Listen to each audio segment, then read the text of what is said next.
Bakit hindi na lumalaki? Bumabalik naman sila, Mami N. Nagre-recommend pa. Pero bakit hindi pa rin dumadami ang customers ko? Anak, I have heard that question more times than I can count. And every time, the business owner asking it is doing real things right. Maganda ang produkto, tapat na customers, may nagre-recommend pa nga kahit hindi pa niya hinihiling na mag-recommend. And yet, the growth of his business has stopped. Naranasan mo na rin ba yon? Yung parang kahit na anong gawin mo, parehong tao pa rin ang bumibili sa iyo. Here's what I want you to understand. This is not a product problem. At hindi rin ito dahil sa kulang ka ng sipag. What is actually happening is very simple. In the beginning, lahat ng kilala mo ang naging unang customers mo, di ba? Pamilya, mga kaibigan, dati mong katrabaho, mga kapitbahay. That group carried your business in the early days. But once everyone you know already knows you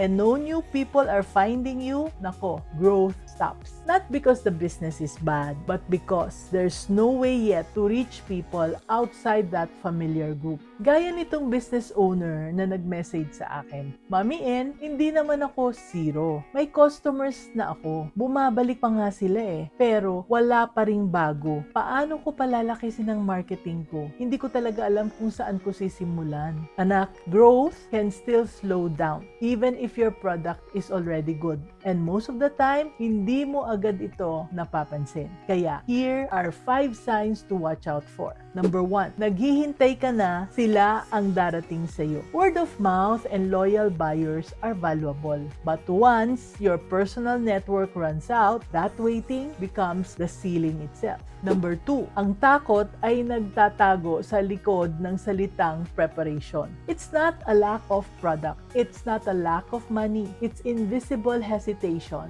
dressed up as readiness. Number 3, naniniwala kang ang ganda ng produkto, tapat na. That quality will carry the message on its own. Pero alam mo anak, visibility does not come from quality alone. Kailangan ng boses para marinig ka ng mga hindi pa nakakakilala sa iyo. Now, number 4, nagmamarket ka sa lahat, kaya walang tunay na nakakarinig. When the message is meant for everyone, it often reaches no one clearly. And number 5, hindi ka regular na nag-show up, kaya parang sarado ang negosyo mo, parang sa mga hindi pa nakakakilala sa iyo. Consistency builds trust, especially with new customers. And for small businesses trying to grow beyond their usual circle, that matters a lot. Grow Your Business Pinoy? Have you been running your business for years but feel like you're going around in circles? Anak, parang stuck ka, scattered, and you're not quite sure where the next right step is and what it is. So Grow Your Business Pinoy is a book that gives you a clear, step-by-step